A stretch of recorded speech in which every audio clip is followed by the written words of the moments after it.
Mon sentiment général sur la Palestine, c'est un pays beau, touchant, que je retiens, avec des personnes qui méritent vraiment de vivre en paix, qui méritent d'être promues, qui méritent de voyager normalement, qui méritent d'avoir les droits les mêmes que les autres. Pour avoir été au Maroc, pour avoir été au Liban, ces pays arabophones, j'ai trouvé que la Palestine, c'était le même genre. Il n'y avait rien de spécial. J'ai trouvé aussi qu'il y avait très peu de drapeaux palestiniens partout. Bon, après j'ai posé la question, on m'a dit que c'était entre guillemets le dernier de leurs soucis et je comprends. C'est pas la guerre, les gens se lancent pas des cailloux, enfin, c'est pas ce qu'on croit et ce que les gens croient. La Palestine pour moi c'était vraiment un grand moment d'y aller. Déjà parce que ça fait je sais pas combien de temps que j'en entends parler. Là, c'était vraiment différent d'y être pour de vrai, de voir réellement les Palestiniens. Quand on est arrivé en bus, du coup, dans la zone A qui délimite le territoire palestinien, ou en tout cas une partie, il y avait une énorme pancarte qui disait zone A, entrée interdite aux citoyens israéliens.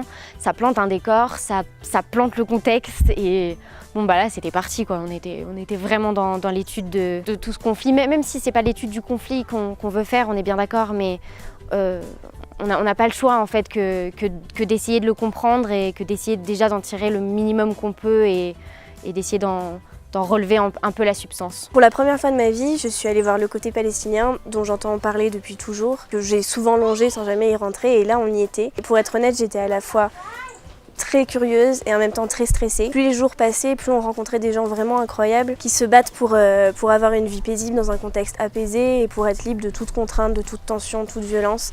Et voir ça de mes propres yeux, c'était très important pour moi, je pense. Ça m'a un peu apaisée aussi personnellement de me rendre compte de cette réalité-là qu'on n'imagine pas forcément. Et même si parfois il y avait des choses qui étaient un peu compliquées à entendre ou même à voir, je pense que c'était important de me confronter aussi à ça.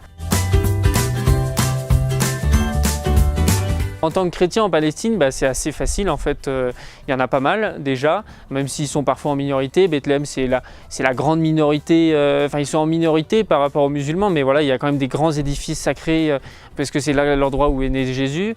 À Hébron, il n'y a pas beaucoup de chrétiens, mais bon, ils sont respectés. J'ai pu aller à la mosquée El-Aqsa, la fameuse mosquée, j'ai pu même prier à l'intérieur et dans la mosquée et dans le dôme du rocher. C'est époustouflant, ça fait quelque chose d'être dans une mosquée qui a 1400 ans, où il y a une histoire, où il y a une relation avec le prophète. C'était plein à craquer dedans, dehors. L'esplanade des mosquées, pareil, à l'extérieur. Les gens avec leur téléphone appelaient des gens qui n'avaient pas pu venir à la mosquée pour assister aux prêches. C'est fou et ça m'a fait quelque chose, ça m'a pris les tripes un peu. En Palestine c'était très simple, notamment parce qu'ils sont tout aussi en fait habitués à la diversité, étant donné qu'il y a des arabes chrétiens, des arabes musulmans, etc. Maintenant quand on est allé dans des villes comme Hébron, là c'était un peu plus compliqué, notamment parce que c'est des villes très conservatrices au niveau de l'islam, mais là c'était pas en tant qu'athée où je me suis sentie étrangère ou bizarre, c'est surtout en tant qu'européenne finalement.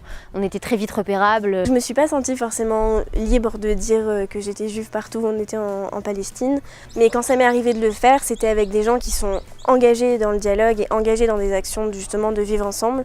Donc du coup à chaque fois j'étais face à des réactions qui étaient positives et je me souviens notamment d'une fois à Bethléem avec Tarek qui est un activiste là-bas où j'ai eu une très belle discussion sur la paix et le respect avec lui. J'ai été face à des personnes qui ont des histoires qui sont très difficiles et qui sont tellement marquées par leur expérience de vie que du coup ils disaient que en fait le problème c'est pas les juifs mais c'est le sionisme et en fait sur le coup j'ai pas réussi à trouver les mots et à dire les choses mais du coup je le fais maintenant parce que j'aurais vraiment voulu leur dire que le sionisme c'est pas quelque chose de mal et qu'il faut pas l'associer à la politique d'aujourd'hui et que le sionisme c'est vouloir vivre en paix sur une terre à laquelle on est attaché aussi. Ça rime absolument pas avec exclusion, racisme ou refus de vivre ensemble et j'ai pas trouvé les mots et j'ai pas réussi à le placer dans la conversation. En seconde, j'avais, comme beaucoup de jeunes, envie de m'exprimer, tu vois, faire des vidéos, des photos, des trucs comme ça.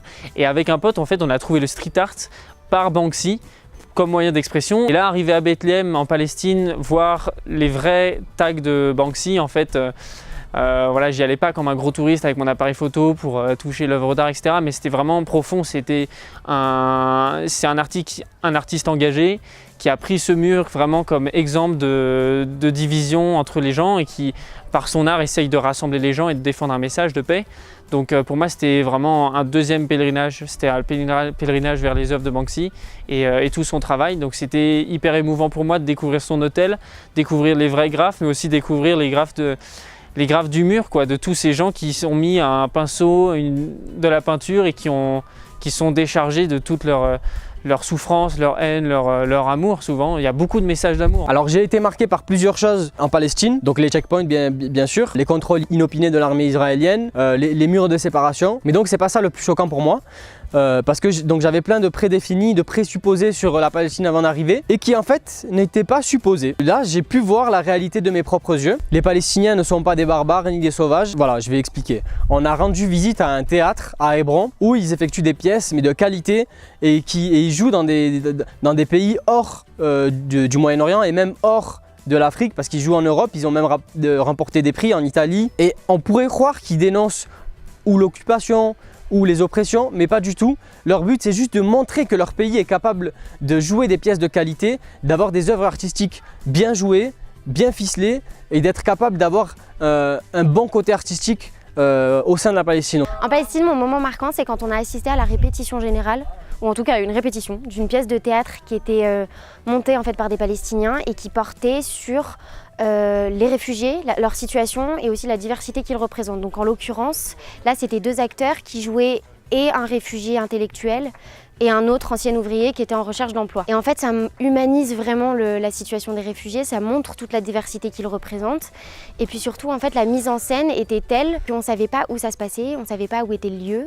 Et toute la mise en scène de la lumière jusqu'au son permettait d'être dans une ambiance en fait qui était très intimiste et qui permettait de se sentir très proche en fait de leur situation. Je crois que ce qui m'a marqué en Palestine, c'est quand on était à Bethléem, on était vraiment dans une partie de la ville qui est à côté du mur de séparation et il traverse la ville, il est énorme et les gens vivent à côté de ça un peu comme si de rien n'était. Enfin, c'est assez étonnant à voir, c'est très perturbant.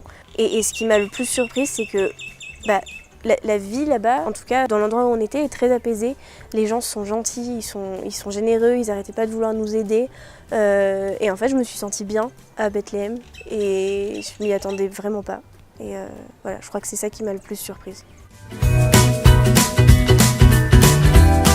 Le groupe de personnes marquantes pour moi, c'est les petits comédiens de Yes Theater. Le théâtre, c'est vraiment un moyen où tu crées ton espace, où tu établis tes propres règles et où tu te rends compte que les règles basiques, c'est les règles de respect envers l'autre, laisser parler son voisin, écouter. Ces jeunes qui sont là dans une société hyper marginalisée, avec des soucis économiques pas possibles, ils prennent du temps, parfois 1 semaine, 3 semaines pour monter une pièce avec des marionnettes et tout. Pourquoi ?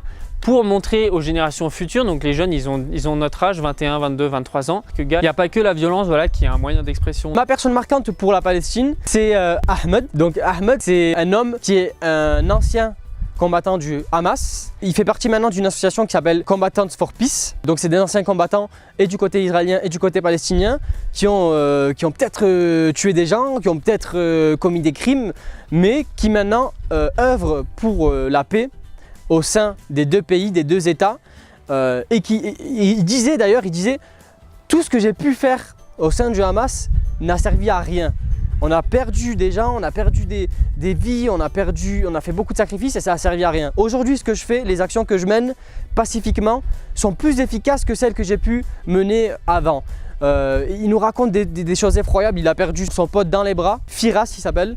Il a reçu une balle dans la nuque qu'il a toujours. Tu le vois, il arrive costaud, il ressemble à Stallone, mais c'est un mec qui lutte pour la paix et qui est vraiment une personne marquante. Lui, il est palestinien, chrétien palestinien de Bethléem.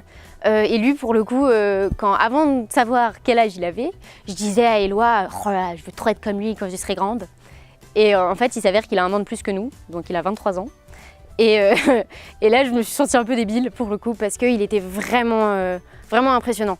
Il nous a fait tout le contexte vraiment de Bethléem. Il était hyper percutant, mais surtout très charismatique en fait dans sa manière de présenter les choses, très posé, beaucoup de recul sur le conflit parce que forcément on a été obligé de l'aborder.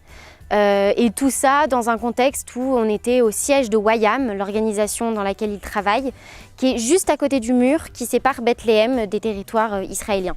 Franchement, chapeau d'être à la tête de quelque chose et et d'avoir autant de recul, d'avoir autant de sang-froid et d'intelligence surtout. Alors en Palestine, moi j'ai été marquée par Ibrahim, qui est un vieux monsieur, c'est un shir, qui est une personne extrêmement influente, qui a voyagé et qui continue d'ailleurs de voyager partout. Ce monsieur, c'est vraiment une encyclopédie sur pattes, il connaît un nombre de choses et puis de personnes qui est absolument incroyable. Et puis surtout, c'est une machine à anecdotes. On a passé une nuit dans sa maison et il nous a raconté qu'il avait rencontré Trump, qu'il avait une clé des États-Unis que Kennedy lui avait donnée. Dans sa poche, il a je ne sais pas combien de coupures de journaux et il nous montrait des articles sur lesquels il rencontrait telle ou telle personnalité. Il a une pièce marquée à l'effigie de Trump qu'on lui a donnée un jour où il l'a rencontré et où il lui a dit franchement ne construisez pas un mur, c'est vraiment une très mauvaise idée.